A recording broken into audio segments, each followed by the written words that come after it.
My wife noticed that I had changed. On our third wedding anniversary, she skipped our candlelight dinner to accompany another man, yet I calmly went home alone, without asking her a single question. On my 24th birthday, she drove away again just because he called her. I didn't get angry either, in fact. I even reminded her to drive safely. But my wife grew increasingly uneasy. On her way home, she texted me asking what gift I wanted. I replied calmly, "You've already given it to me." Confused, she rushed back only to find that the huge villa no longer had any trace of me, and on the dining table lay a divorce agreement, one she had apparently signed at some unknown moment. Today was the very first day the agreement took effect. Chapter 1. George, are you really going to leave Willow behind and go abroad? In the quiet cafe, I put down the spoon in my hand and looked at my friend across from me who wore an expression of shock. My tone was calm. I'm already divorced from her. What? Divorced? Caught off guard by such explosive news, my friend David was utterly shocked. The next second, he began speaking up for me angrily. Willow actually agreed. You treated her so well these 3 years, anyone would have warmed up even if they were a rock. Does she really have no feelings for you at all?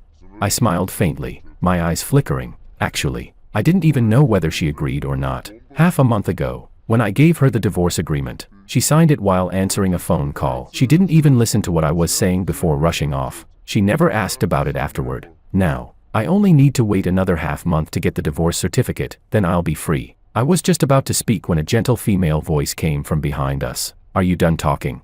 We both turned around and saw Willow in a black suit dress, long legs striding toward us. David was still simmering with anger from moments ago and was about to question her. Willow, just now George said you two are div. What brings you here? I placed a calming hand on David's arm, shook my head slightly, cutting the words off at the right moment. She smiled. It looks like it's going to rain later. I came to pick you up on the way. I returned a small smile. After saying goodbye to David, I stood up, grabbed my bag, and left with her. On the way back, the rain pattered softly, while the car remained silent, facing the husband she'd accidentally married back then. Willow parted her lips several times as if trying to start a conversation, but then she remembered she hadn't been home for half a month. After a long silence, she finally seemed to recall something and spoke. George, what was that document you asked me to sign half a month ago? Only now she remembered to ask. Well, she had spent the past half month revolving around Makoto. How could she care about something so trivial? I curled my lips, just about to answer, when her phone rang again. Willow, I drank too much. My head hurts. Can you come pick me up? Hearing that slightly whiny tone from the other end, her long fingers gripping the steering wheel turned pale, and her expression darkened instantly. Makoto, I've told you so many times, I'm married. The other end fell silent for a moment before saying, so what if you're married? Back then, the groom at that wedding was supposed to be me. His careless tone completely infuriated her. In the 3 years we'd been married, I had only ever seen her calm and composed. For the first time, I saw her lose control. She slammed the brakes, the tires screeching loudly against the ground. Then why didn't you show up? The person on the phone went silent. After a moment, his voice came back slightly choked. Sorry. I won't bother you anymore. The call ended quickly, but her expression didn't improve. If anything, it sank even further. Her fingers tapped on the steering wheel. After a long moment, she finally gave in completely and typed out a few words, as if resigned. Send me the address. Seeing the address he sent back, she turned to me with guilt written all over her face. I knew what she was about to say, so I spoke first. Go take care of what you need to. I'll take a cab back. Watching me open the door and raise my umbrella, she ultimately couldn't help feeling bad. She said softly, once I'm done, I'll come back and accompany you. I nodded, standing in the rain, watching her drive away. A swirl of complicated emotions surged in my eyes. This was my 7th year liking Willow. I still remember the moment I fell in love with her at first sight in the dance studio. She was wearing her practice skirt, her graceful figure swaying as she moved. With her talent alone, she won the provincial dance competition and became the shining star that captivated the entire audience. The fanboy beside me shouted excitedly, explaining her background to a newly arrived classmate. From the Design Institute, Willow Liu, a legendary figure at University B. From the well-known Liu family in City A. But unfortunately, in the school belle's heart, there had always been only one person, Makoto, her childhood sweetheart whom she had dated for many years. She would spend extravagant amounts of money to rent out the entire sports field to perform just to celebrate Makoto's birthday. She would swallow her pride and publicly beg him to get back together. All because someone had confessed to her and Makoto, jealous and childish, blocked her on purpose. She would wait for him in the snow until her hands were frostbitten. Yet even if Makoto ditched her to play basketball with his roommates, she never complained. During all 4 years of university, I heard countless stories about Willow and Makoto's romance. I always thought I would be like a background character in a romance novel, quietly witnessing the two of them end up together. Until 2 years ago, when Willow graduated and couldn't wait to marry Makoto. I didn't receive an invitation, but I attended that grand wedding anyway, as a classmate. But even as the ceremony started, Makoto still didn't show up. Willow went mad, calling him 99 times. All she received was a text from him saying he didn't want to get married so early, and that he had already left the country. Willow's patience finally ran out that day. She stopped tolerating his tantrums and picked up the microphone. Today, I, Willow, have decided to change the groom. Which single man would like to volunteer? I had always been the quiet, unremarkable one, barely noticeable, but at that moment, my heart pounded wildly. I knew too many people liked Willow, so the instant her words fell, I stood up immediately. That day, I put on an ill-fitting suit and married the girl who couldn't even remember my name. For the next 3 years, the two of us lived respectfully and peacefully as husband and wife, until a little over a month ago, when Makoto returned to the country. Watching Willow resist him, yet still instinctively gravitate toward him, I knew my long dream had finally ended. It was time for me to return this position to who it belonged to fulfill her devoted love, and to completely free myself. In the pouring rain, I sent Willow a message. The document you asked about is in the drawer of your passenger seat. If you want to know what it is, just open it. Chapter 2. It wasn't until half an hour later, after I had already reached home, that Willow finally replied with a single sentence. No need. Since you asked me to sign it, it naturally won't harm me. Which meant, of course, that she wasn't going to read it. Of course not. She was in a rush to pick up the drunk Makoto. How would she have time to check it?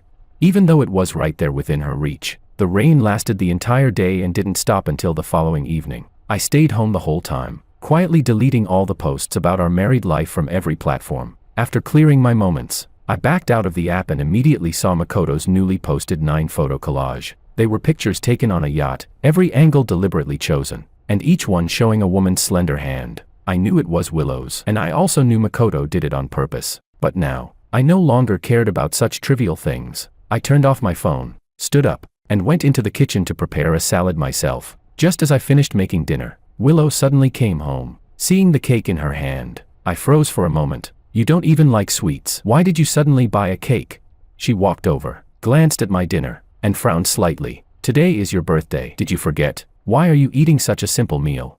I was stunned. When I was 4 or 5, my parents divorced and left me with my grandmother. When I was 15 or 16, my grandmother passed away. With no one to care about me, I stopped celebrating birthdays altogether. But in the 3 years after marrying Willow, she remembered every single one. No matter how busy she was, she always made time to come back and celebrate with me. Whenever I returned from long trips, she would worry about my safety and personally pick me up from the airport. Whenever there was any anniversary, she would personally prepare something, giving me unexpected surprises. I once thought all those small gestures of care and kindness meant affection, until 1 month before our wedding anniversary, when she used work matters as an excuse to cancel the candlelight dinner we had reserved in advance. Disappointed, I went to the bar because David called me to bring him a jacket, but instead, I unexpectedly ran into Makoto. He was dead drunk, holding onto the woman who was supposedly working overtime, refusing to let go. Her face darkened, and she pried his arms off angrily. Makoto, don't you dare pull this crap again. Let go. What do you take me for? Something you can toss away and pick up whenever you feel like it. Makoto didn't listen to a single word she said. Using the same hand she had pushed away, he wrapped his arms around her waist again, over and over, relentlessly. In the end, she finally gave in. She stood there dazed, eyes lowered, filled with restrained affection as she looked at him, her voice soft with surrender. Makoto, what am I supposed to do with you? At that moment, the bag in my hand slipped to the ground. Countless images flashed through my mind. The tightly interlaced hand squeezing through a crowd. The tilted umbrella in the pouring rain. The figure in a graduation gown offering a ring in proposal. Every scene was proof that Willow's heart belonged to Makoto alone. I had witnessed those moments with my own eyes, so I couldn't deny the truth. Not even after 3 years of marriage. Not even though I was her husband. Not even though I had once received a bit of her kindness. None of it changed anything. To be precise, whatever little affection Willow ever showed me was nothing more than what I had stolen during Makoto's temporary absence. I clung to those crumbs of sweetness, thinking I had obtained everything, but in reality, I had never possessed her, not even for a single second. So looking at the 24 on the cake, I felt nothing. I simply bowed slightly out of politeness and said, "Thank you." She lit the candles and smiled gently. "George, we're husband and wife. Don't say thank you like we're strangers. Make a wish." I nodded. I had just started to stand when her phone rang. Seeing the slight tremble in her eyes, I knew exactly who it was. So I sat back down, and just as I expected, a minute later she hung up, and Willow left again. Hearing her car gradually fade into the distance outside the window, I curved my lips into a faint, bitter smile. The room lights were off. The flickering candles cast my lonely shadow onto the wall. I pressed my hands together and made my wish for my 24th birthday. For the new year, George will no longer love Willow. Chapter 3. 3 days later, our class of 21 from the College of Computing had a reunion. I only realized after arriving that Willow was there too. She was surrounded in the center of the group, but the moment she saw me, she immediately walked over and sat beside me. Seeing the two of us sit together, the atmosphere in the private room suddenly became strange. I knew the reason, because of me. In the eyes of our university classmates, I married Willow simply to climb the social ladder, so no one respected me, but I didn't care about their malicious assumptions. I simply sat quietly, keeping my composure. The class monitor arrived late, carrying a big cardboard box, and greeted everyone. Thanks for coming today. First, it's a chance for us to reconnect. Second, our old activity, write a letter to yourself 5 years in the future, just reached its time limit. So let's read them together today. Instantly, everyone rushed forward, excited and noisy. Let's make this fun. Everyone randomly picks a letter and reads it out loud. Nice. Let me pick one first.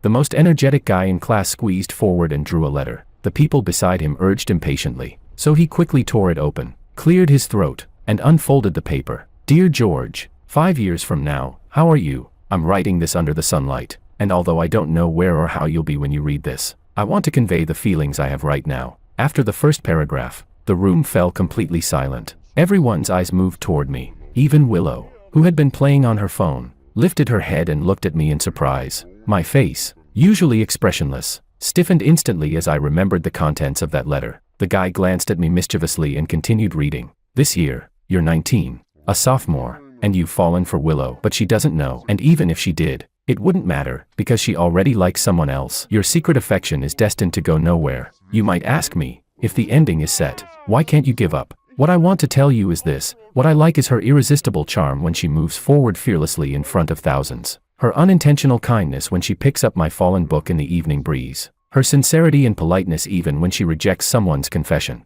I'm the one whose neck gets sore from turning to sneak a look at her during morning meetings. I'm the one who braves storms to put medicine in her desk when she gets hurt from dancing. I'm the one who fills my entire diary with her name through the night. Maybe she won't remember me for the rest of her life, but that's okay. Secret love is always a one-person war. When the letter ended, the entire room was dead silent. Willow's entire body stiffened. Suddenly, she remembered the wedding that year, the one she hated thinking about. She remembered the moment, surrounded by odd gazes, when someone stood up without hesitation and walked resolutely toward her. Only at this moment did she finally understand why I married her. Not because, as others claimed, I was trying to latch onto power, but simply because I had quietly loved her for many years. Her long silent heart suddenly began pounding uncontrollably. On impulse, she wanted to ask all the questions buried deep inside her. But before she could speak, Makoto's call came in. Willow, I'm downstairs at the club, some debt collectors have me cornered. He hadn't even finished when Willow's expression changed drastically. She shot to her feet and rushed downstairs. The moment she saw the group of fierce-looking men,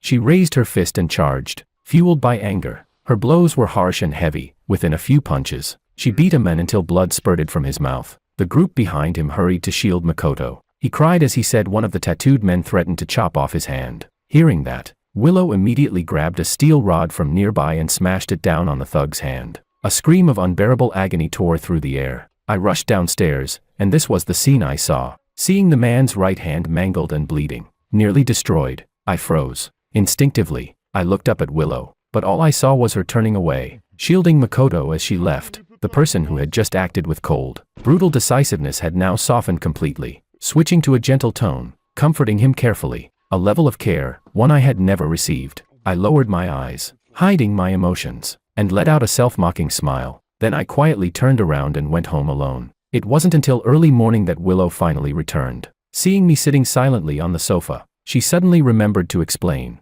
George, today, they were all classmates. I couldn't just ignore Makoto's situation. I didn't want to expose her excuses. I simply responded softly, and carried my clothes into the bathroom. Half an hour later, when I came out drying my hair, I saw her holding my phone. Her expression slightly strange. George, why did you buy a plane ticket?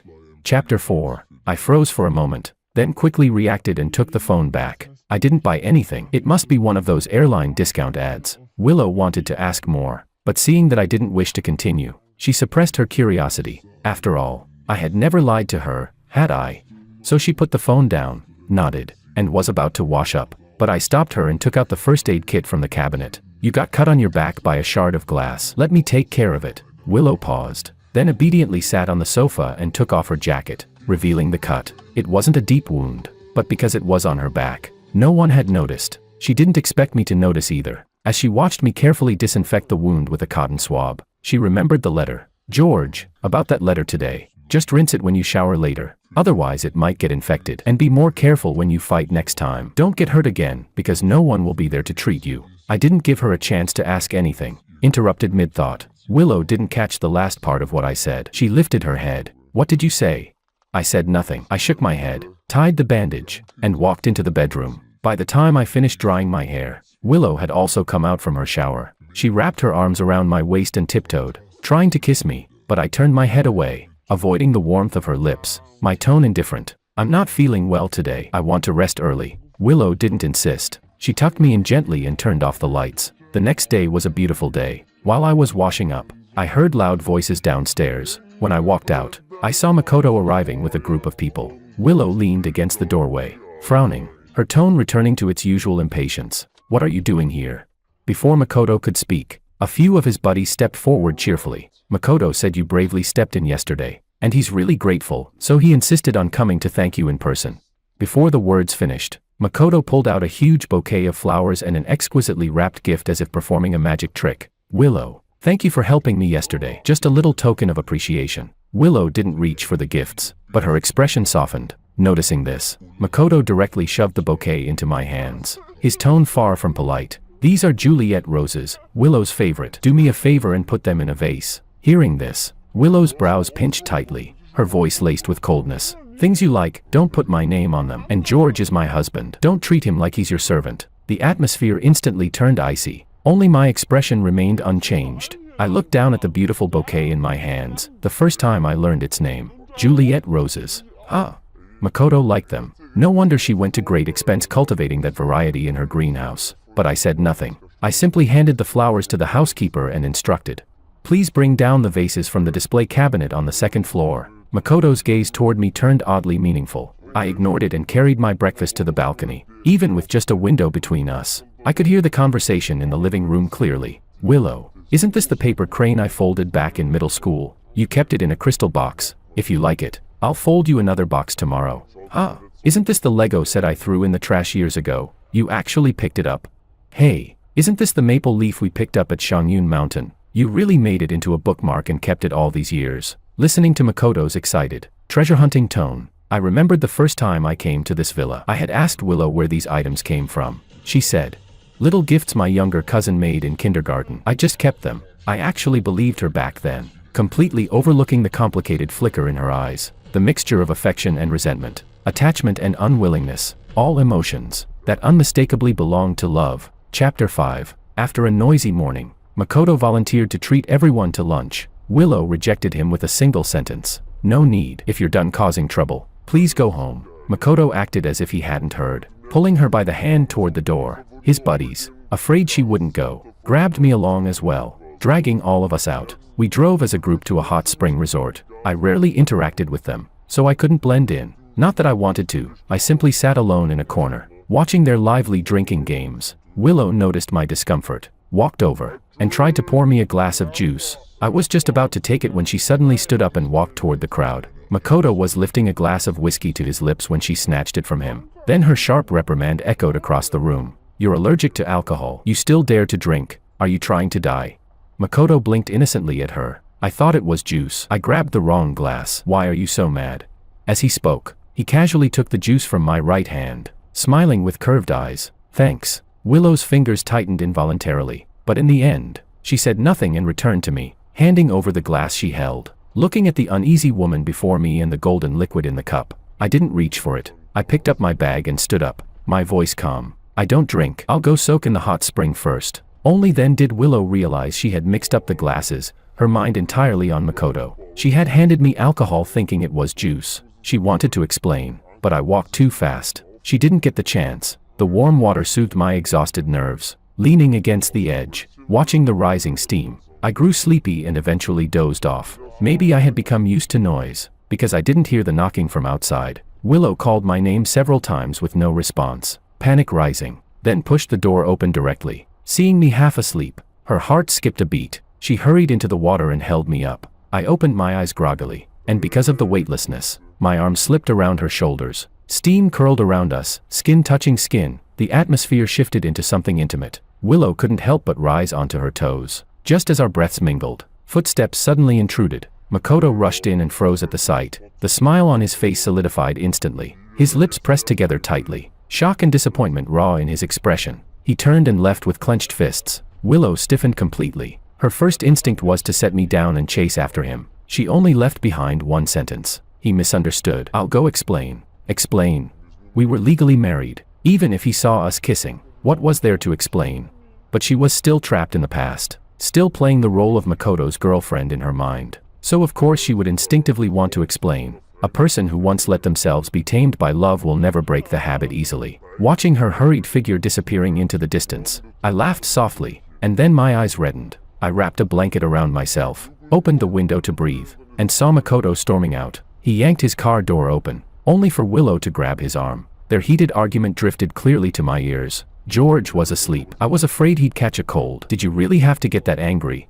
Yeah, he's your husband. I have no right to be angry. You should just go back and keep him company. Why bother explaining anything to your ex?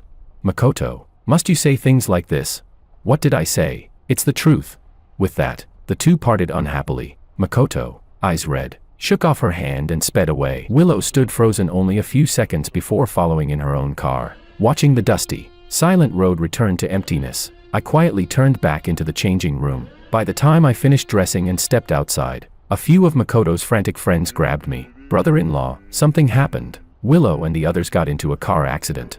Chapter 6. When we rushed to the hospital, we saw Willow waiting outside the operating room. She was soaked in blood from head to toe, cold sweat dripping down her forehead, her eyes filled with panic and helplessness. It was the first time I'd ever seen her looking so disheveled. Makoto's friends crowded around her, asking what had happened. She clutched her hair in remorse, her tone full of endless pain. It's my fault. I shouldn't have said those things and made him angry. I shouldn't have let him leave alone. He sped up because he was upset with me. That's why he crashed. Hearing her take all the blame on herself, my eyelids twitched faintly. If those were just angry words, then what were her real thoughts? Had she been waiting for him to come back this whole time? Waiting to get back together? Maybe. I didn't want to think any deeper. A nurse came out at that moment, her face grave. The patient is experiencing massive bleeding, but the blood bank is running low. Is anyone here type O? We need emergency donors. The men all looked at one another. Every single one of them was type B. Only Willow was type O. She took off her jacket and immediately changed into sterile surgical clothing, following the staff into the operating room. Time passed slowly. Half an hour later, a nurse came out supporting a pale and weak Willow. No one knew how much blood she had donated. She had completely lost her strength and collapsed into my arms, dizzy. But the nurse didn't leave. She asked again. The patient is stabilizing, but we still need 400 cubic centimeters more. Can any of you contact friends with type O blood? Everyone made calls during the wait, but no one could find another type O donor. As the atmosphere turned heavy, Willow, anxious beyond reason, forced herself to stand up. Only 400 cubic centimeters. I'll do it. The nurse stared at her in shock. You already donated 600 cubic centimeters. Do you still want to continue? Makoto's buddies all panicked and rushed to persuade her. Willow, stop. I'll have my secretary check the company, see if anyone with your blood type can donate. Willow shook her head stubbornly. Makoto can't wait that long. As she spoke, she rolled up her sleeve, revealing the bruised puncture mark. Seeing her pushing herself this far, I finally couldn't stay silent. The doctors are doing everything they can. They can request blood from other hospitals. You don't need to do this. Willow paused for only a moment, ignored my words, and walked away again. Watching her resolute figure disappearing into the operating room, everyone fell quiet. Makoto's friends sighed heavily. When it comes to Makoto, Willow loses her mind. She once injured her leg fighting for him and stayed in the hospital for 3 months. After being discharged, she went straight to beat the other guy up. Right. In high school she even skydived from 5,000 meters just to win a limited edition watch he liked. Her equipment malfunctioned mid-air and she almost died. And now she's risking her life to save him again. I actually thought she still had feelings for Makoto and tried to help them reconnect. Damn, what a mess. They kept talking, completely forgetting I was standing right there. Listening to all these stories, I felt a distant clarity wash over me. Only now did I understand how laughable my thought had been on the day of the wedding, thinking I could somehow win over her heart. Love is love, and not loving is simply not loving. From the very beginning, I had made the wrong bet. So now, facing this utter defeat, I could only accept it. No one knew how long had passed before the red light above the operating room finally went out. The doctor pushed out 2 unconscious people. Everyone stiffened with tension and surrounded them. The doctor wiped the sweat off his forehead and looked at Willow, who had fainted. With a sigh, he murmured, "They must be lovers, right? Girls this devoted, you don't see many these days." I stood alone at the back. Under the harsh fluorescent lights,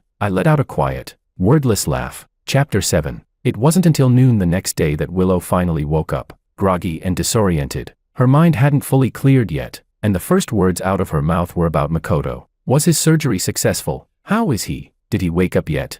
Watching her anxious expression, I, who had stayed up the entire night, could only nod, my voice hoarse. The doctor said there were no complications. He just needs a few months to recover. Hearing that, the weight on her heart finally eased. But she still wasn't reassured. She lifted the blanket and tried to get out of bed to see him with her own eyes. No matter how much I tried to persuade her, she refused to listen. It wasn't until the nurse arrived with her 4-drip that Willow was forced to stop. Even then, when she saw the large bag of medication, her eyes still flickered with worry, her mind entirely on Makoto. After thinking for a while, she spotted the fruit basket on the cabinet and finally found an excuse. "George, I called Makoto's parents yesterday. They took the red-eye flight home and should be at the hospital by now. Help me bring the fruit basket to greet them, and check on Makoto's condition while you're at it." I looked at her for a long time before finally murmuring an okay. Carrying the fruit basket, I left the room. Makoto's ward was just 1 floor above. When I reached the door, I noticed it was slightly open. Through the gap, I saw Makoto holding an unfamiliar woman in his arms, his voice full of sweetness. "Baby, didn't you say you were bringing your parents to meet me? Why did you come alone?" "I wanted to bring them, but you're still recovering. It's not the right time. Once you're discharged, I'll take you home." "All right." Hearing this conversation, my hand tightened around the fruit basket. Makoto was dating someone, to the point of meeting her parents. Just then, the doctor came for rounds and pushed the door open, startling the 2 inside. Makoto looked up and his expression changed instantly when he saw me. "What are you doing here?" I didn't answer. I placed the fruit basket on the floor and turned to leave. Makoto, dragging his not yet healed body, chased after me and grabbed me at the stairway. "You're going back to tell Willow, aren't you?" I turned my head, catching the flash of panic on his face, my tone icy. "You already have a girlfriend. Why are you still clinging to Willow?" Makoto raised an eyebrow. His expression smoothed out, and he regained his arrogance. "Because I want to have both. Play them both. Enjoy their devotion. Isn't it obvious?" I demanded. "Do you really have to trample on her sincerity like this?" Makoto sneered, clearly proud of himself. "Of course, I have what it takes to make them crazy over me. Even someone like Willow, perfect little princess, can't resist." "What? You jealous? If you admit it, maybe I'll even teach you a thing or two." His shamelessness left me speechless. My silence only made him more pleased. His gaze swept over me and landed on the wedding ring on my hand. "You're just someone who picked up the leftovers. What right do you have to lecture me? Let me tell you, the day I didn't show up at the wedding, I never went abroad. I was just drunk and fooling around with 2 girls until dawn. If Willow hadn't been angry with me, you would never have had a chance to be her husband." The anger I had been suppressing for so long erupted completely. I couldn't hold it back. I slapped him. It wasn't even that hard, but he fell backward as if struck by a hammer, tumbling down the stairs. Before I could process what had happened, Willow rushed out of the elevator, pushing me aside. She hurried down the steps and gathered Makoto, bruised and trembling, into her arms. Her gaze toward me carried unmistakable fury. "He didn't offend you. Why did you hit him that hard?" Makoto intentionally showed the red handprint on his cheek and teared up in her arms. "Forget it. Willow, maybe George is upset because I'm your ex. I don't blame him. Let's just go." In one breath, he cut off every explanation I wanted to make, trapping the words in my throat. As I watched her expression sink darker and darker, I knew, no matter what I said now, it would be useless. Silence, to her, was no different from admitting guilt. Disappointment washed over her eyes. She helped him up and walked away, without looking at me again. Chapter 8. After leaving the hospital, I received a call from the staff saying that my visa was ready. I retrieved all my documents and began packing my luggage. The calendar on the table shed a page every day, and soon it was down to the last few. This year was about to end, and I was about to leave the city I had lived in for more than 20 years. During this entire week, Willow didn't come back even once. Makoto, on the other hand, sent me countless provocative messages every single day. 7 days before my departure, he sent a video. Willow was half kneeling, gently massaging his calf, her movements soft and tender to the extreme. As I watched the video, I threw away everything I had bought for her over the years into the trash bin. 5 days before leaving, he sent several photos. Willow had delivered a box of jewelry and personally slipped a ring onto his finger. I smashed our wedding photo into pieces and tossed it straight into the flames. 3 days before leaving, it was an audio recording. Willow, even in her sleep, murmured his name with deep affection in her tone. I packed up all the gifts she had given me after we got married and shipped them to a charity. This villa I once considered home slowly emptied out, and my small amount of luggage was gradually completed. The household staff, seeing this scene of total detachment, grew worried and came to ask what had happened several times. I smiled lightly, sounding relaxed. Just divorced, that's all, miss. She agreed. Agreed. I didn't know, but I thought, if Willow were to see that divorce agreement now, she would probably be very happy. After all, her heart and eyes were filled entirely with Makoto. 2 days before I left, Makoto sent another message. This time, the camera wasn't on Willow, it was on his parents. Looking at the three of them smiling around the hospital bed, I felt nothing. I still didn't reply. Instead, I opened my contacts and deleted Makoto, Willow, and everyone connected to them. On the day I left, the first snow arrived. I carried all the diaries I had organized last night and all the unsent love letters into the garden. The orange firelight illuminated my face and burned away all the memories of youthful affection. I tilted my head up, watching the drifting snowflakes, wondering how long it would take for the snow to cover the ashes. Just as I drifted into thought, the tightly closed gate suddenly opened. After being gone for so long, Willow finally returned, walking briskly. She glanced at me crouching on the ground, then walked into the living room. When she came back out, she stopped beside me. Seeing the pale pink envelopes, she couldn't help recalling that letter at the party. The heart that had stayed angry for so long finally softened a little as she spoke. I've been busy lately. When I finish things in a couple of days, let's sit down and talk properly. Talk?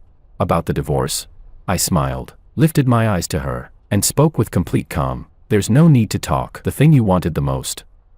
I already gave it to you a month ago. A thing. What thing?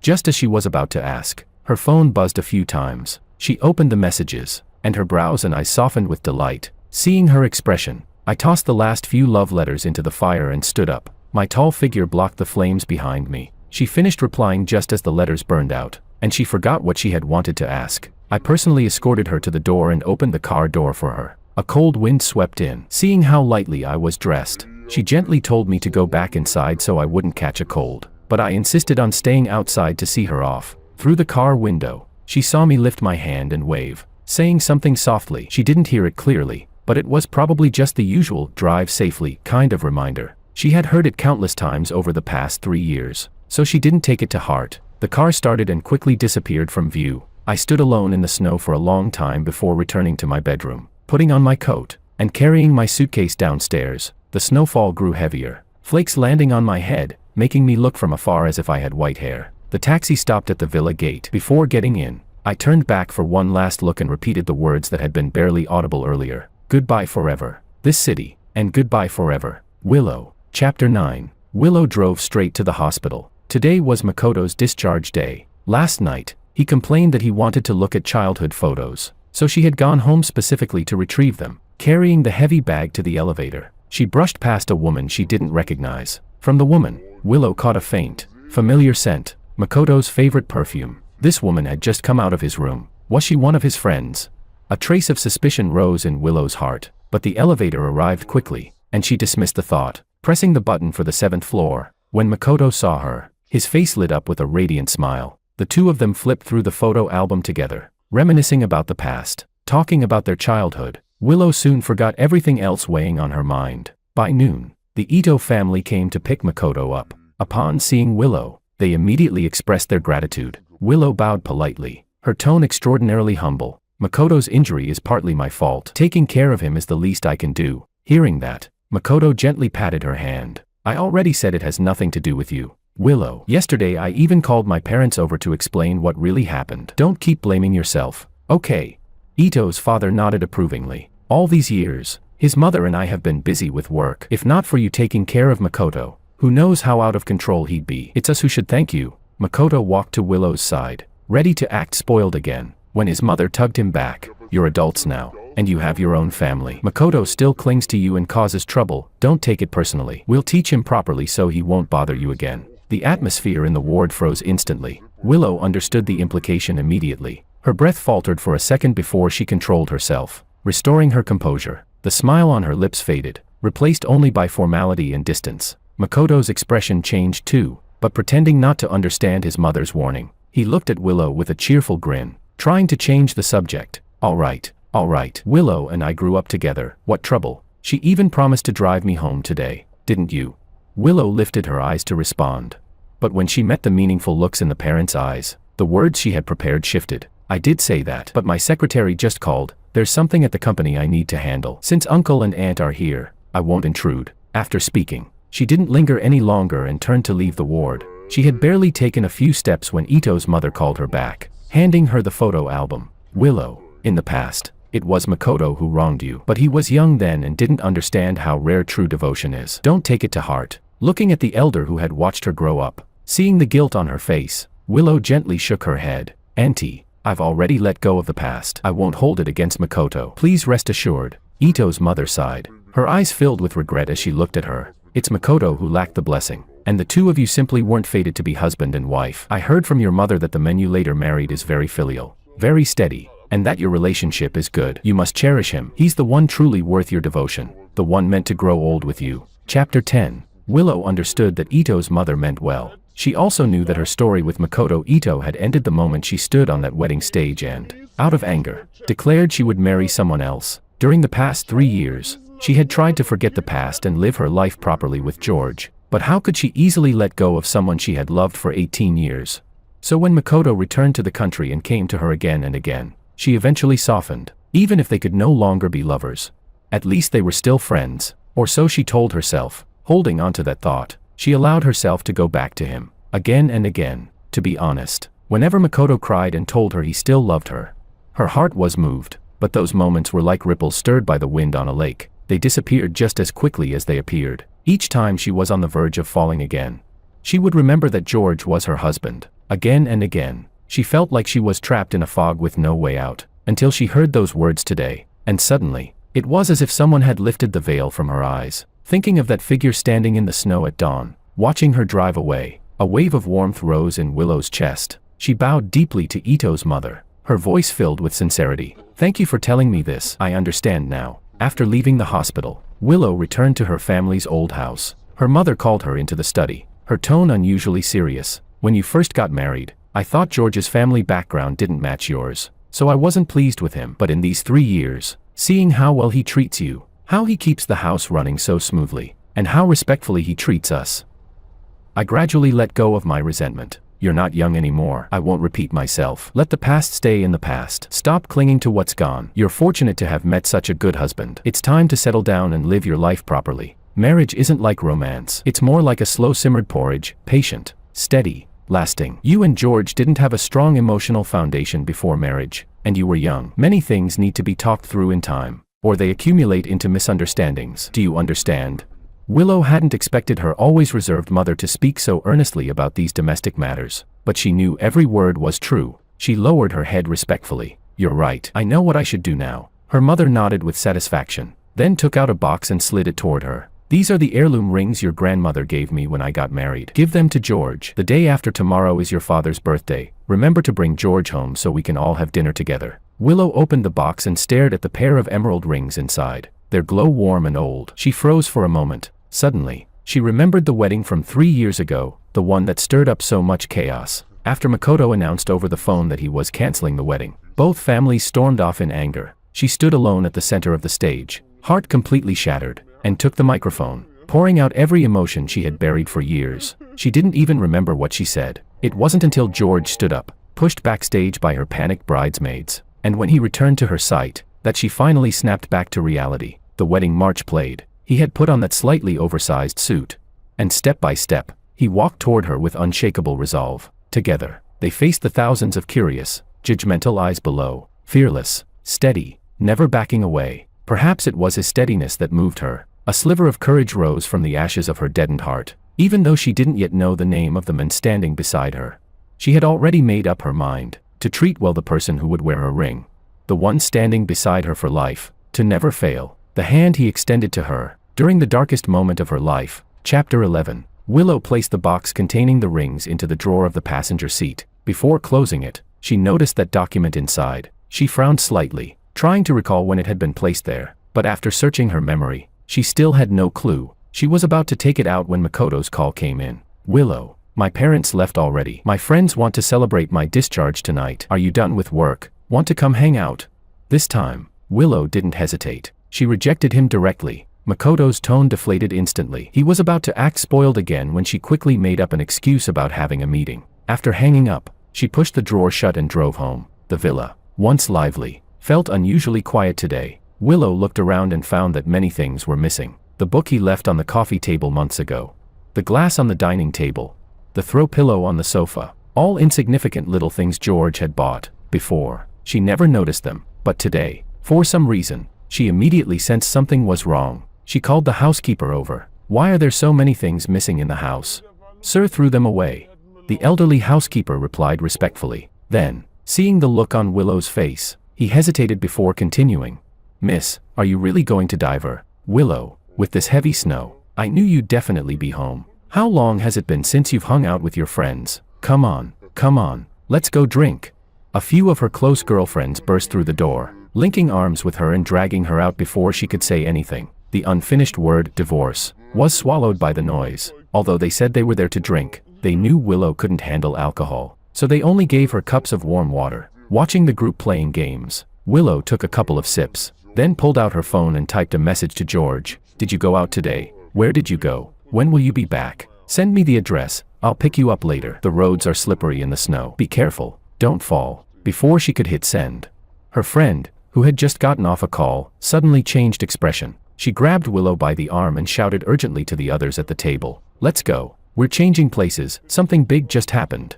Everyone stared at her, confused by her abrupt words. Chapter 12. Hearing the noisy commotion inside, everyone instantly grew excited and squeezed onto the bus together. All the way there, everyone kept asking where they were going, but she didn't say a single word, only shot occasional glances at Willow. The destination was a bar they had never been to before. Right before getting off, that close friend pushed Willow to the very front and then said a few strange, cryptic things. Willow, I've been hearing rumors for a while. I only held it back until it was absolutely confirmed. If you see something later, don't blame me. I'm really doing this for your own good. A group of girls who had grown up together, hearing her speak in such a serious tone made the smile on Willow's face slowly fade. She looked at the door right in front of her, hesitated, and then lifted her hand. When the door swung open, the scene inside the bar was revealed without obstruction. In the dazzling hall of flashing lights and swirling colors, everyone was immersed in the deafening DJ music. A white spotlight shone down, illuminating a couple passionately making out on the center stage as clear as day. Even from a distance, Willow recognized Makoto instantly. He was holding a flamboyant,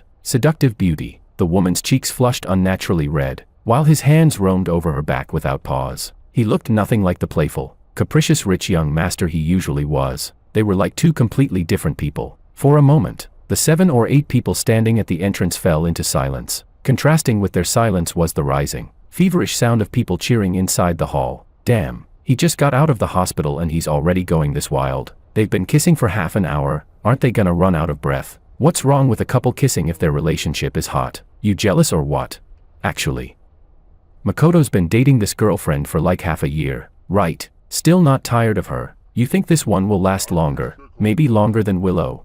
Don't bother guessing Makoto's thoughts. He's just fooling around. Look at Willow, he dumped her for 3 years, and now that he's in the mood again, he toys with her like teasing a dog. Hearing Makoto's friends run their mouths so shamelessly, the girls' tempers shot up instantly. They couldn't swallow the insult. Pushing through the crowd, they stormed in. One went to shut off the music, one turned on the lights, and the rest jumped directly onto the stage, surrounding the two people who were still kissing as if nothing else existed. The sudden disruption shattered the lively atmosphere. Makoto snapped back to his senses and saw the unexpected intruders. His expression darkened immediately.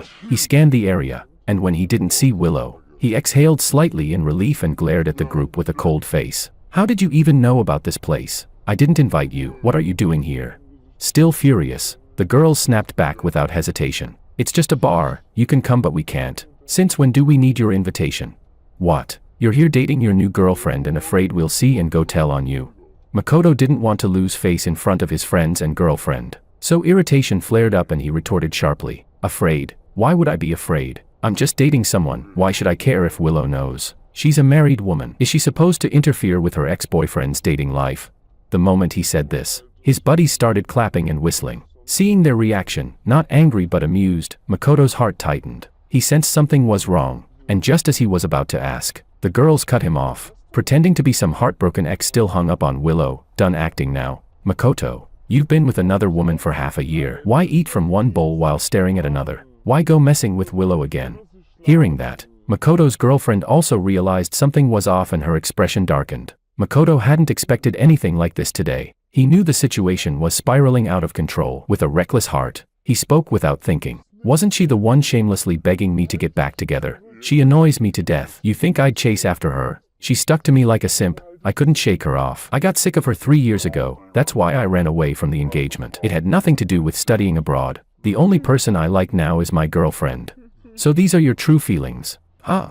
Facing their harsh questioning, Makoto refused to back down. He raised his chin, like a proud peacock. "Of course, even if Willow herself were standing here, I'd tell her the truth word for word." With that declaration, no one spoke again. The girls instinctively stepped aside together, creating a clear path. Watching their coordinated movement, Makoto's right eyelid began to twitch violently. He turned his head, and saw the familiar figure standing at the doorway. The restlessness in his heart instantly froze over. The crowd watching the drama below also turned with him. Chapter 13. 3 years later, Willow once again became the center of everyone's attention, but unexpectedly, there was almost no expression on her face. None of the emotions people imagined, anger, disappointment, pain, embarrassment, showed even a trace. There was only the calmness that comes after countless storms, and the serenity of a curtain finally falling. Across the vast sea of people, she looked at the person on the stage whose face had turned deathly pale, the men she had loved for many years yet could never truly have, the groom who had left her alone at the wedding venue. At this moment, he felt like a complete stranger, as if she were meeting him for the first time, but she had known him for 18 years. "I listened to every word without missing a single one. Thank you for finally not lying to me anymore, and for at last telling me the truth, Makoto." Amid countless whispers, Willow's voice was calm and composed. It didn't sound like confrontation, more like she was commenting on today's weather. The girls on stage looked at her expression and suddenly recalled the scene from 3 years ago when George first appeared before them. The exact same expression, the exact same tone, the exact same feelings. "I am currently single. If you don't mind, I can become your groom, Willow." After announcing this to everyone with complete tranquility, Willow lowered her eyes, and a faint smile curved her lips. She also thought of George, and only now did she finally understand the kind of pressure George had been under that day when he chose to stand by her side. Such a quiet, cautious man, yet he had gone that far for her. It took her 3 whole years to finally see his grand, burning love. Fortunately, it still wasn't too late.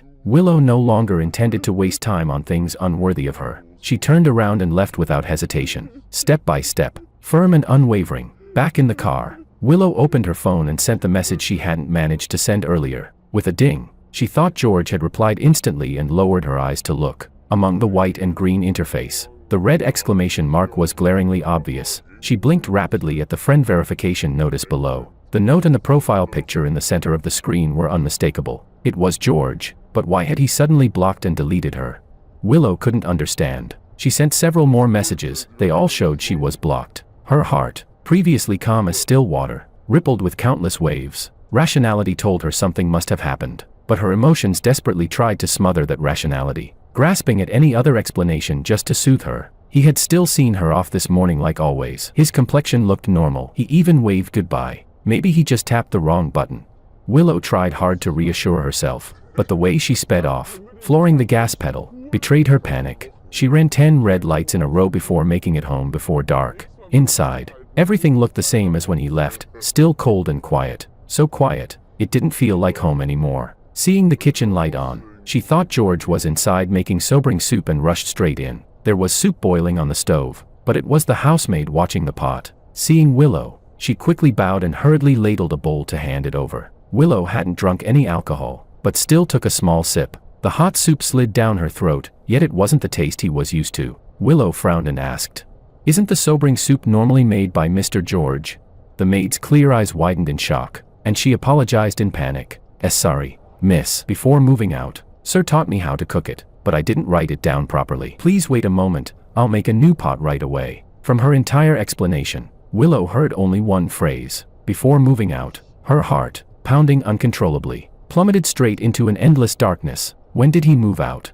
This morning, after you left the house. Chapter 14. Living room, bedroom, study, bathroom. Willow searched through every corner of the house, yet there was still no trace of George anywhere. The old butler, drawn over by the noise, looked at her panicked, disoriented appearance and finally voiced the question he had been holding back in his heart. Miss, why did you agree to divorce, sir? Divorce? Hearing that word, Willow felt the entire world spin around her. She had never heard George mention such a thing. Why did everyone assume she was the one asking for a divorce?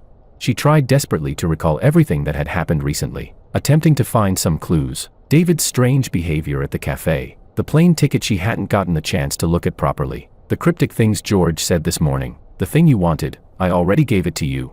Thinking of that sentence she never got to clarify, Willow became increasingly anxious. She had her secretary investigate George's whereabouts while she drove out to search for him herself. She first went to the old house he lived in before the marriage, but only saw its doors and windows sealed shut. Neighbors nearby told her George had returned yesterday, throwing away many belongings, looking as though he was preparing for a long trip. The next second, her secretary sent a message. President Liu, I found that Sir bought a plane ticket to San Francisco half a month ago. He departed this morning and should have arrived by now. So George wasn't simply moving out, he had decided to leave the country. Realizing this, a chill spread through Willow's heart. She couldn't understand why George would suddenly think of divorce, nor why he would leave without any warning. Becoming her husband, standing by her side, wasn't that what he had always wanted?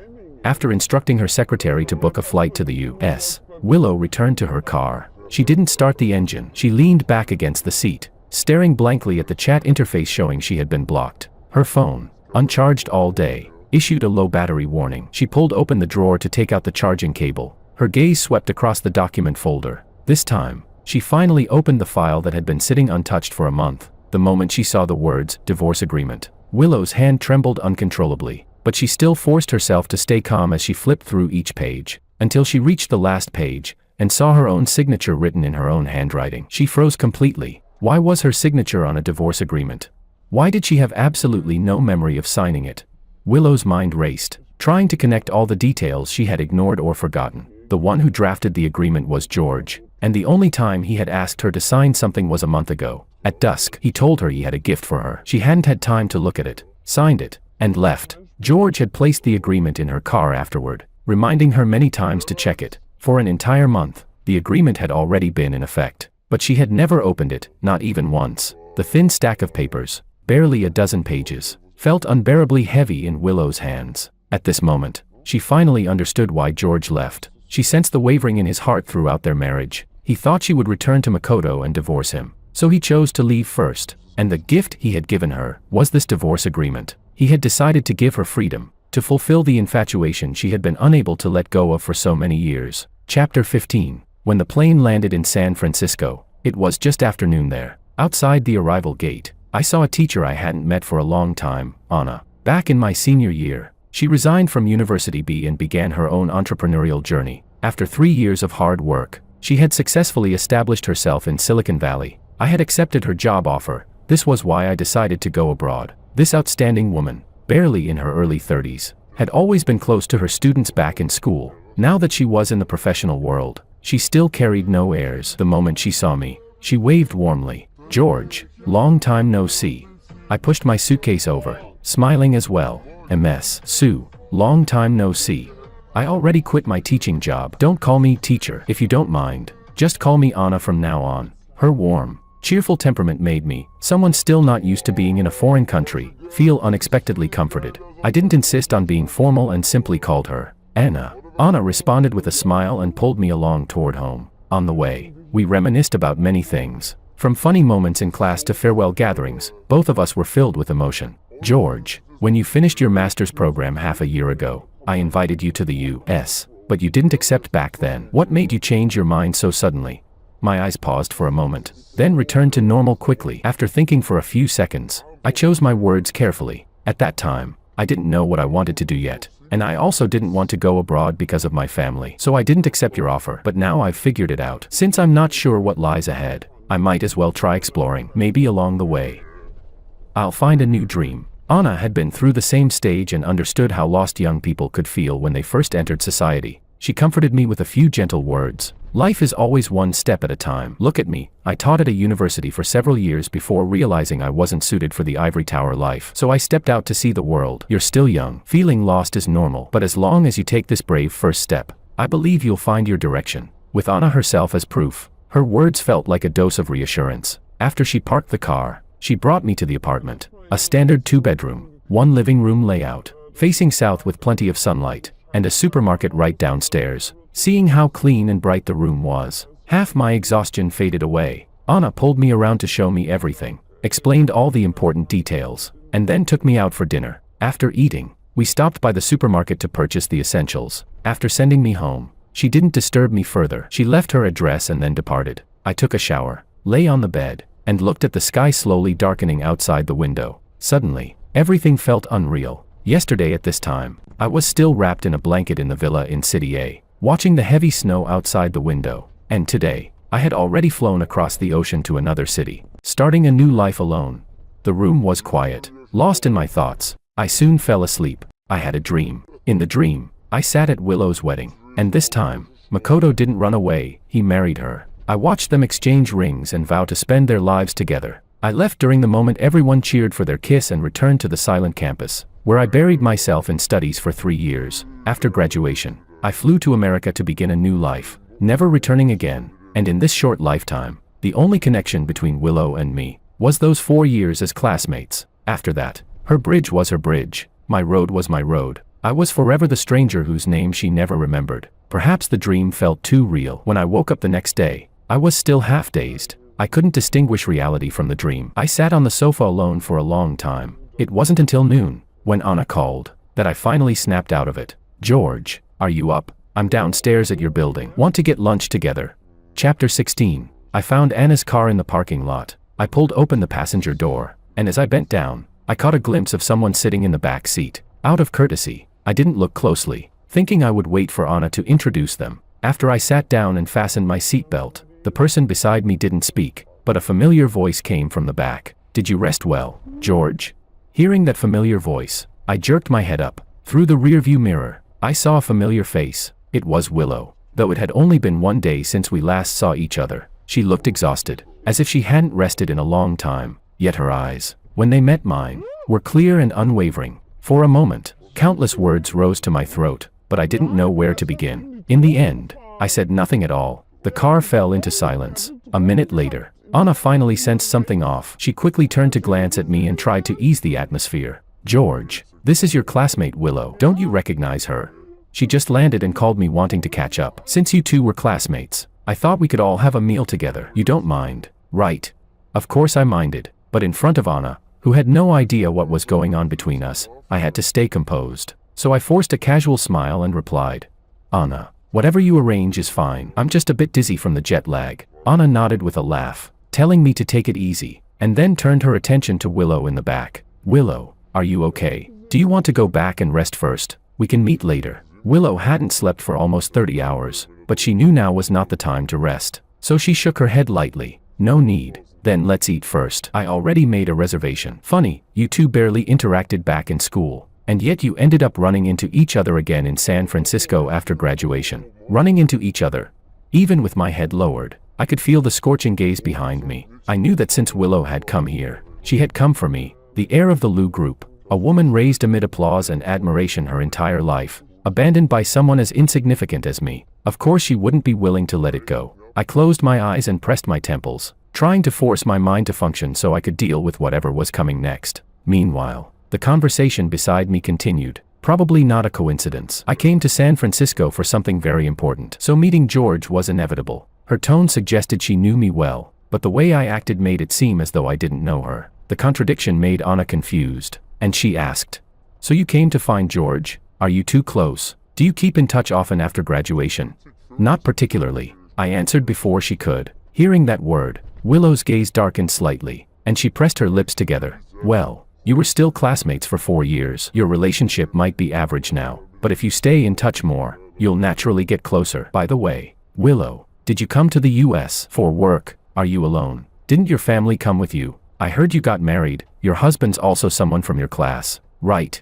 Hearing that, my heartbeat quickened, and I unconsciously clenched my hands. After a moment, Willow's hoarse voice finally came. Yes, but not long ago. He asked me for a divorce. I came to the US to deal with it. Anna hadn't expected her casual gossip to hit such a private matter and suddenly felt awkward. I didn't want the topic to continue, so I cut in directly. Anna, did you book a Western restaurant or Chinese restaurant today? How much longer? I haven't eaten anything since I woke up. I'm a bit hungry. Anna shot me a grateful look and immediately followed up. Western restaurant, just a few hundred meters ahead. We're almost there. Chapter 17. This meal lasted for an hour. During the whole time, Anna acted as the intermediary, helping both sides communicate. Watching me lower my head and focus on eating, Willow could only swallow all those questions she had held back for so long. Halfway through, something urgent happened at the company. Anna hurried off to deal with it and left first. What started as a teacher-student dinner turned into a divorced couple facing each other like in court. The atmosphere instantly froze. After I finished the last piece of steak, Willow handed me a napkin at the right moment. I didn't take it. Instead, I stood up, pulled out a new one. My tone calm but straight to the point. Whatever you want to say it clearly now. Willow's outstretched hand paused. She met my gaze. Although we had only been apart for one day, the person in front of her felt completely different from the gentle, polite husband in her memory. She didn't know whether I had changed, or whether she had never truly seen the real me. Thinking back carefully, in our 3 years of marriage, except for those intimate moments in bed, she had rarely looked at my face, and rarely noticed any change in my emotions. I was like a still lake, no wind, no waves, standing quietly where she could see me whenever she turned around. Over time, she slowly forgot where this lake came from, or why it stayed there without moving forward. Just when she had grown used to it, the lake suddenly began to flow, unstoppably, toward a distant place she could no longer reach. She barely managed to catch up, only to be startled to find that the lake wasn't as calm as she had always imagined. Nor would it stay in one place forever for her selfish desires. Everything she had perceived before was nothing but her own self-imposed illusion. Facing this brand new version of me, someone she had never truly met, Willow found herself at a loss. But she knew that the reason I wanted a divorce must be connected to her. So from the very beginning of this negotiation, she sincerely expressed her apology. George, I'm sorry. In the past 3 years, I failed to fulfill my duties as a wife. I didn't give you a proper family atmosphere, and I ignored all your efforts. I'm truly sorry. I knew every word she said at this moment was genuine, but I wasn't moved by these belated apologies. I understood that from the very beginning. She and I were a mistake, something that was never going to end well. Expecting someone who doesn't love you at all to build a family with you and spend their whole life devoted to you. That was an impossible fantasy to begin with. Not to mention, she had never let go of someone else from start to finish. The reason I brought up divorce was simply because I had finally realized how childish and laughable I had been 3 years ago, and I just wanted to correct the path I had taken. It had nothing to do with responsibility, nothing to do with atmosphere, nothing to do with effort. So I only told her one thing. I don't need your apology. All I need is for you to submit the divorce agreement. Then mail me the divorce certificate. Cash on delivery is fine. Willow froze. On the plane here, she thought there was still a chance. She stayed awake the entire night, thinking about how to apologize and win me back. But only at this moment did she realize how firm my resolve truly was. Looking at my calm face, a trace of panic flashed in her eyes. Her voice grew hurried. Do we really have to get divorced? Why? I looked straight at her, speaking clearly and decisively. I married you because I liked you. I'm divorcing you because I don't like you anymore. That's all. Chapter 18. After leaving the restaurant, I didn't go home right away. I went to Anna's company instead. Seeing me arrive alone, a trace of surprise flashed across her face. Where's Willow? After you left, she said she also had something to take care of. Since I'll be starting work in a couple of days, I figured I'd come take a look around first. Anna didn't think too much about it. Her tasks had just been handled, so she warmly gave me a tour of the entire company. After work, we had dinner together before I finally returned to my apartment. The moment I walked in and unlocked my phone, I saw a verification request. It was from Willow. Suddenly, her words before we parted surfaced in my mind. Since you've made up your mind about the divorce, I'll respect your decision. It's me who wasn't worthy of your affection, who failed to cherish your feelings. I'm sorry, but after all, we were married for 3 years. Even though we split up, could we still be friends? Friends? Between Willow and me, what reason was there to continue being friends?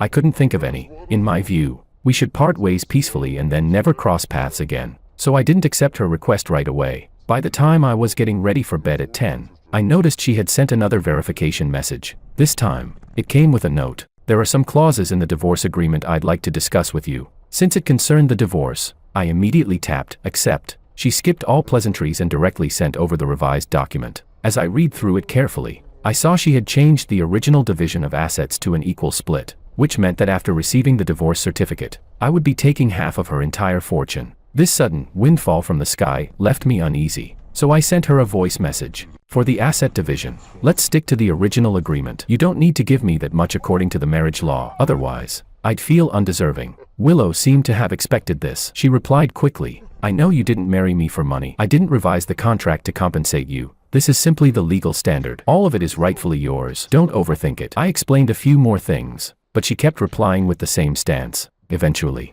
I grew tired of arguing and let her decide. Days passed. I officially began my job and gradually adapted to my new rhythm of life. A month later, I received the divorce certificate, along with countless properties, shares, and other assets. Looking at the bank account filled with more zeros than I could count, I had no idea what to feel. In the end, I put all the documents and cards away, pretending nothing had happened, and continued living as usual. Winter passed. Spring arrived. As always, I went to work. Right after entering the building, Anna called me into her office. The meeting today was about arranging collaborative projects with several domestic IT companies. They needed to choose an assistant to accompany her back to the country for negotiations. Her gaze swept across the room and finally landed on me. George, you'll come with me. The moment she called my name, I was surprised. I had only been employed for 1 quarter. Logically, this kind of major project shouldn't fall to me. But since Anna had chosen me, all I could do was agree. After the meeting, we stayed behind in the conference room. She didn't beat around the bush. George, although we'll be negotiating with 4 companies on this trip,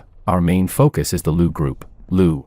Hearing that surname, my heart tightened. Instinctively, I looked up at her. Willow.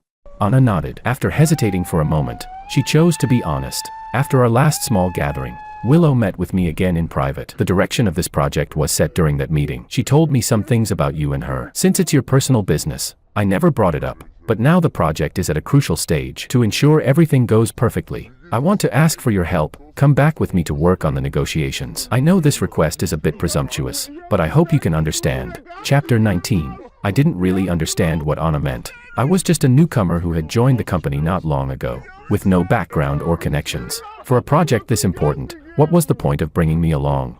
Just because I was Willow's ex-husband. That was the only explanation I could come up with. But Willow didn't like me. Our divorce had been clean and decisive, and afterward she hadn't contacted me again. Why would Anna think Willow would compromise because of me? To avoid unnecessary misunderstandings, I spoke honestly. Anna, I didn't tell you before because I was already divorced, and I felt it wasn't important, but this project is a big deal. So I'll be blunt. Willow and I were basically a fleeting marriage. She didn't love me, and we didn't have much of a relationship. The divorce was peaceful. As far as I know, she's sentimental, but when it comes to major decisions, she sticks to her principles. If you think taking me along will increase the chances of getting this collaboration, then I'm afraid I might have to disappoint you. Hearing one of the people involved describing his own marriage like this, Anna found it strangely fascinating. She gestured for me to sit and couldn't help asking a question. Are you sure Willow doesn't have any feelings for you?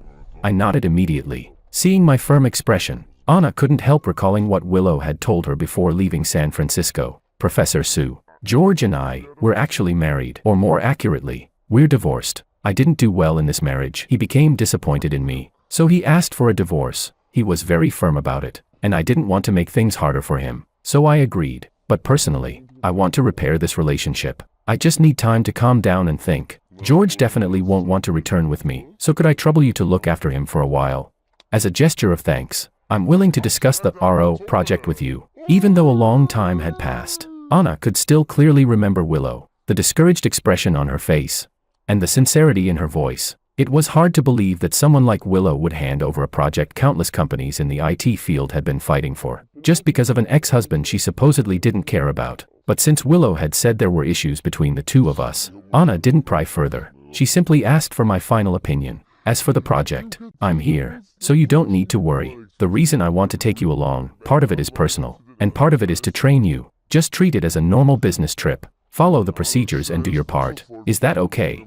Having worked with Anna for a while, I knew she was straightforward and wouldn't scheme behind my back. And this trip really was a rare opportunity, one I didn't want to waste. So after thinking it over for a long time, I agreed. The departure date was set for a week later. I worked while packing my luggage. The closer the date came, the calmer I felt. Looking back on the past, it all felt like a dream. Now that I'd woken up, I was completely clear-headed again, no longer attached to what was gone. As for Willow, she had simply returned to where she started, someone I used to know, and I had already decided how I would face her when we met again. Chapter 20. Returning once again to this familiar city, my mindset had completely changed. Pushing my suitcase, I walked out of the airport with Anna, chatting and laughing along the way. While talking, Anna spotted her parents and waved to them from afar. She introduced me to them, and they warmly invited me to go home with them. Knowing the three of them must have endless things to talk about after reuniting, I didn't want to intrude, so I politely declined. After we parted temporarily, I pushed my suitcase outside alone,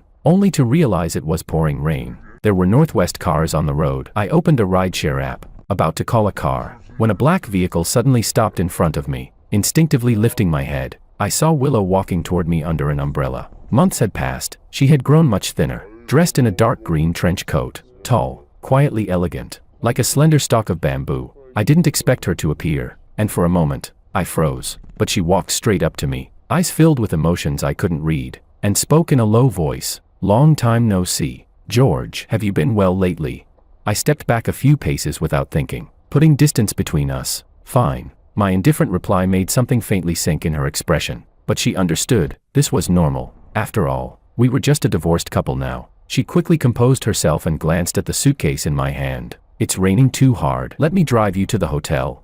Seeing the driver assigned notification on my screen, I shook my head. "No need, I already got a ride." "Then take this umbrella, otherwise your luggage will get soaked." Her sudden thoughtfulness made something twist strangely in my chest. "I don't need your help, and I don't see any reason for us to have further contact. President Liu, don't you agree?"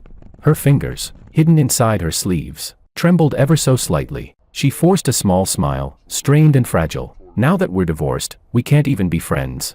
I put my phone away, took out my own umbrella, and looked toward the approaching car. Before the divorce, we were only former classmates. After the divorce, it can stay that way. You and I come from different worlds. There's no need to pretend we're friends. Every word was clean, sharp, and emotionless. This time, she was the one who froze. She watched as the driver loaded my suitcase into the trunk, watched me open the car door, watched me close the umbrella, and it felt like something was slipping further and further away from her grasp. Just as I was about to shut the door, she suddenly stepped forward and grabbed it. Amid the pounding rain, her voice rang out clear and resolute. "I don't believe we're from different worlds. George, you may have heard countless people whispering about your background, questioning your decision to marry me, but I want you to know, I have never looked down on you. Not once did I think you were unworthy of standing beside me. You simply accepted what you had and bravely pursued what you loved. There is no reason for you to belittle yourself." After living alone for nearly 10 years, it was the first time anyone had ever said something like that to me. I turned my head toward her, the corner of my lips lifting slightly, rarely. "Thank you."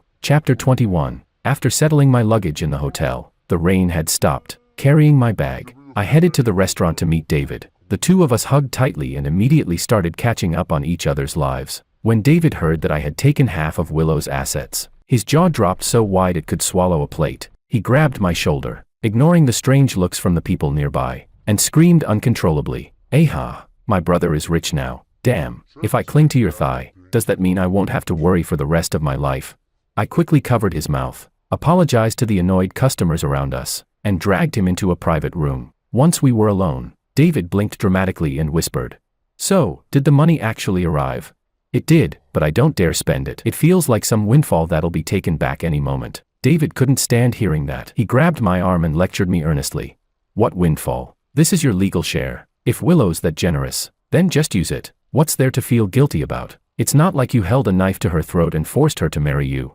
He wasn't wrong. Seeing that I was slowly relaxing, David grinned, picked up the menu, didn't even bother looking at it, and slapped it into the waiter's hand. "Your most expensive Australian lobster or whatever, bring me one." After acting rich, he leaned back proudly, looking extremely satisfied. "So, how was my performance? Felt realistic, didn't it?" I gave him 2 thumbs up and deliberately teased him. "Very impressive. I just wonder if you'll still look that confident when the bill arrives." "Ah, George, aren't you treating me?" After a big meal, David was completely fulfilled. Seeing his satisfied expression, I pressed the service bell. Just as I was about to pay, a mocking voice suddenly sounded behind me. "Well, if it isn't George." David and I turned around and saw a group of people coming down from the upper floor, mostly alumni from B University. all circling around Makoto as they approached our table. David leaned over and whispered gossip in my ear.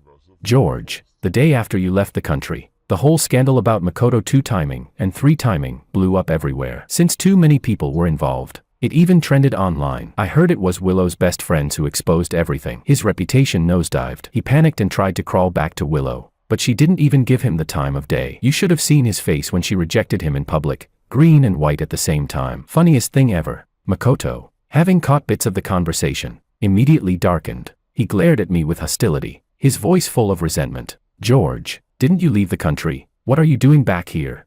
That has nothing to do with you. What are you so proud of? Don't tell me you think coming back means you have a chance to get close to Willow again. She never cared about you before, and she definitely won't now.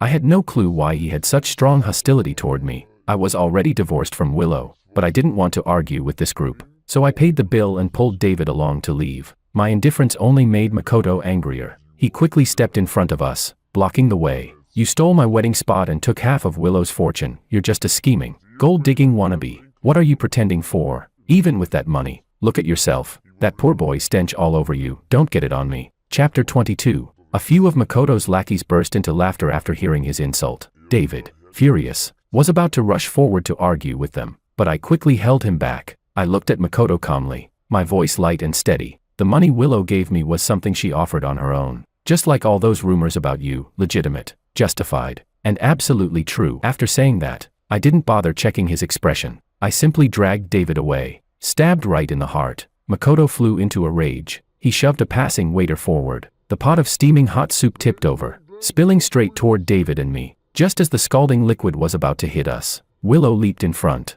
The burning soup splashed across her entire left hand. The exposed skin blistered instantly, dozens of bubbles rising all at once, and her face went pale in seconds. Makoto hadn't expected her to show up at all. He panicked, rushing forward to check her injury, but Willow held back the agony with sheer willpower, teeth clenched, and looked at him with eyes colder than ice. Out of respect for Uncle Ito and Aunt Ito, I've never confronted you for what you did, but if you continue acting like this, I don't mind teaching you a lesson. Makoto tried to explain, but she didn't give him the chance. She took David and me, both shocked and worried, and strode out. The cold night wind sobered me up. Seeing the burn on her arm, I grabbed the car keys from her pocket without a word. We rushed to the hospital. The nurse gasped at the sight of the wound and immediately called for the doctor. It was late, and David had work the next day. It took quite a while for me to coax him into leaving. Soon, only the two of us remained in the emergency room. Willow endured the pain silently. I turned around, took 2 tissues, and gently wiped the sweat threatening to drip from her forehead. She lifted her eyes, saw the guilt pooling in mine, and whispered shakily, "My injury has nothing to do with you. He targeted you because of me. I should be the one apologizing." In a moment like this, arguing about right or wrong no longer meant anything. So I said nothing and went to the pharmacy to get the medicine prescribed by the doctor. By the time I returned, her wound had already been treated. The doctor reminded us of many precautions before finally letting us go. I drove Willow back to her house, stepping into the familiar villa, seeing the living room almost unchanged from before. A trace of days passed through my eyes. The old butler saw me and immediately lit up with joy, rambling excitedly, "Sir, you're finally back. During the time you were gone, Miss has been waiting for." Halfway through the sentence, he noticed Willow's injured hand and froze. "Miss, how did you get hurt?" I ignored his first words and passed him the medicine, repeating the doctor's instructions before turning to leave. Watching my figure grow distant, Willow felt something inside her hollow out. She wanted to ask me to stay, but when the words reached her lips, they died there. Her hesitation and disappointment only made the butler more anxious. Unable to hold back, he chased after me and called out, pouring out everything he hadn't had time to say. "Sir, now that you're back, please don't leave again. These 3 months, aside from work, Miss spent her days staring at the flowers you planted, zoning out. At night she dreamed about you coming home. Every week, she flew to the US to see you, but she never dared contact you, afraid she'd disturb you. I hadn't known any of this. I thought she had completely moved on, that she'd started a new life." Hearing the butler's words, my first reaction was disbelief. Willow, wasn't she the one who only loved Makoto? Why would she do so many irrational things for me, her ex-husband? So I didn't take his words to heart. Instead, I told him seriously, "Uncle Law, Willow Liu and I are already divorced. I've put the past behind me. Whatever happens in the Liu family has nothing to do with me anymore. And don't call me sir, just call me George from now on. It's getting late. I'll head back." Please take good care of yourself. Chapter 23. After a brief 2-day rest, I returned to work mode. I followed Anna to negotiate the collaboration details, and I learned a great deal from the process. The project progressed unusually smoothly, everything unfolded naturally, without any obstacles. During the negotiation with the Lu Group, Willow Lu herself did not attend. She sent a vice president in her place. I quietly let out a breath and handed over the prepared contract. After reviewing the terms, the vice president expressed clear interest in cooperating but raised one condition. During the entire duration of the contract, the coordinator responsible for communication between both parties must be me, personally designated by the Lu Group. Anna immediately guessed the truth. This was definitely Willow's idea. She wanted to use this collaboration as an excuse to keep me here. After considering it carefully, Anna decided to ask for my opinion directly. So when we left the Lu Group building, we found a cafe to sit and talk. "George," she said, slightly hesitant, "I know it may be presumptuous, but, if you don't mind, could you tell me the story of your marriage with Willow?" I was silent for a moment, then eventually laid everything out, exactly as it had happened. 4 years as classmates, 3 years of marriage, together. They made up almost a third of my life, yet when telling it to someone else, the whole story felt weightless, as if I were recounting a stranger's past. Those vast, overwhelming feelings that once carried me through countless dark nights had long been worn down by time. Anna sat quietly after listening, unable to pull herself out of the emotions. She didn't know what to say.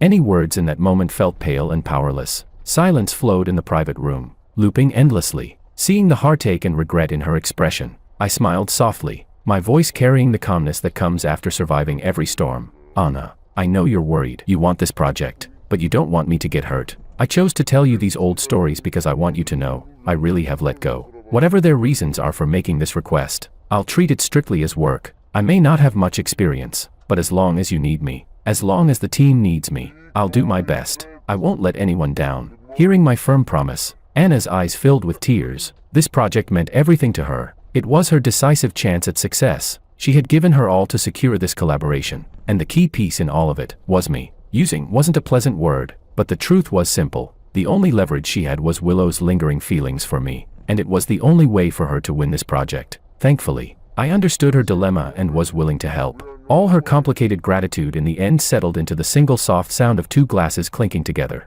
At the end of April, Anna prepared to fly back to San Francisco with 4 signed contracts. I went to the airport to see her off. We hugged for a long time. Seeing a familiar figure appear in the distance, Anna couldn't hold back and asked softly, "George, you loved her for 7 years, and now she finally understands her own feelings. Are you really not going to give her another chance?" I knew she meant well. She hoped I could find happiness, but only I knew how unbearable those 7 years truly were before I finally let go. If it had only been unrequited love, it wouldn't have been so painful, just regretful. But when I had believed I'd reached the unreachable moon, only to realize it was merely an illusion reflected in water, a person no longer yearns for the sky. Some things are meant only to be admired from afar. So I answered with just one sentence, "Anna, life cannot be lived twice. We all have to keep moving forward." Chapter 24. For convenience at work, I rented a penthouse apartment. The next day, someone moved in across the hall. It was Willow. During that month in City A, I often ran into her in various places. Next to supermarket shelves, at the entrance of a hot pot restaurant, in some quiet corner of a park. For someone of her status, she really shouldn't have appeared in those places. I knew she had been following me. When we occasionally ran into each other face to face, we exchanged a few polite words like ordinary acquaintances. Other times, she simply followed behind me silently, like a shadow. Slowly,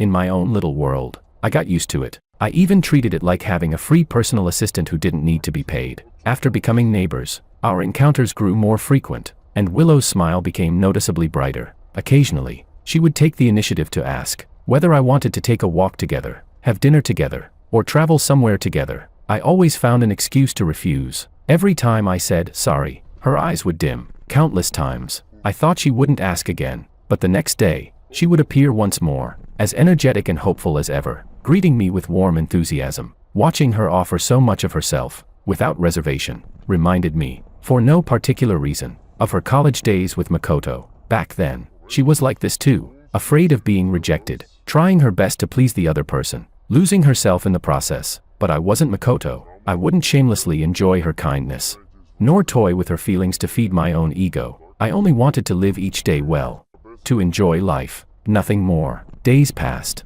From spring to summer, Then to late autumn and early winter. The project that lasted nearly a year finally approached its conclusion. Coincidentally, the contract's end date was also my 25th birthday. I booked a flight back to San Francisco for that day. The night before I left, I packed my luggage until midnight, when I suddenly noticed small flakes of snow drifting outside the window. At exactly 12 o'clock, someone knocked on the door. When I opened it, I saw Willow holding a birthday cake. She was smiling as she said, "Happy birthday." But I could sense the sadness hidden beneath her expression. I was stunned for a moment, then quickly returned to my usual calm, thanking her politely. After she lit the candles, I pressed my hands together and made a wish. When I opened my eyes, I saw the faint glow of hope flickering in hers. "What did you wish for?" "The same as last year." The conversation ended abruptly. Willow suddenly remembered what had happened on my birthday last year, and the smile on her lips slowly turned bittersweet. I lowered my gaze to avoid her eyes. The atmosphere froze. After a long silence, Willow asked a strange question. "George, the day you left last year, when you sent me out of the house, what did you say?" I didn't hear it clearly. What was it? I honestly couldn't remember. Those cold, heavy memories, the ones I didn't want to revisit, had already been blurred and washed away by time. What I remembered vividly were only the warm, bright pieces of life, the moments that brought me comfort just by recalling them. And as a new year of my life arrived, all I hoped for was that the people I would meet, and the things that were yet to come, could end well. So I casually made up 2 simple lines and offered them as my answer. "Wishing you happiness, and wishing myself happiness too." Chapter 25. When I woke up, the world outside the window had turned into a field of white ice and snow. It was still snowing. As I went downstairs, I saw Willow waiting by the roadside. She walked over, trying to take my suitcase, her tone carrying a mix of emotions I couldn't quite decipher. "It's hard to catch a taxi in this weather. Let me drive you to the airport." This time, I didn't refuse. I could sense she still had things she wanted to say, and this time when I left, there truly wouldn't be a return date. Some things needed to be given a proper ending. After the car started, she drove very slowly. Whether it was because of the slippery roads or her doing it on purpose, I couldn't tell, but we had plenty of time, so I said nothing and simply watched the snowy scenery pass by outside the window. Minutes slipped by. Eventually, the silence became unbearable for Willow. She wanted to speak, to steady her panicked heart, to move me enough to stay. "George, do you remember the Christmas of our second year of marriage? It snowed really heavily that year too. My mother's health wasn't good, and you took me to the temple to pray for her. I drew a marriage lot, it said, 'May you earn the heart of the one you love.'" Hearing her speak, I also remembered that day. After she drew the lot, the fortune teller looked at the two of us and said something strange. Some love is destined to become suffering. If one understands that early, it becomes a blessing. Back then, I didn't understand. I even thought he was speaking about me, and I worried about it for a long time, because at that time, I truly wanted to spend my whole life with her. But looking back now, she was the one who drew the lot. Those words weren't meant for me, and the person she'd prayed to grow old with was never me in the first place, was it?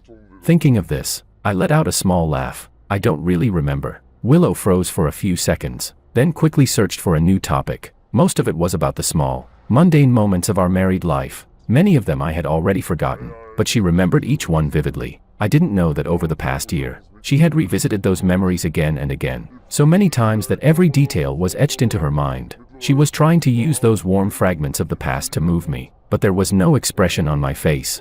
No hint that I missed any of it. Without realizing it, the car had already reached the airport. I picked up my suitcase and was about to leave when Willow called out to me from behind. She handed me a small box, her eyes full of hope. When I opened it, I saw a pair of rings. I recognized them. They belonged to Mr. and Mrs. Liu, the Liu family's heirlooms. Why was she giving me these?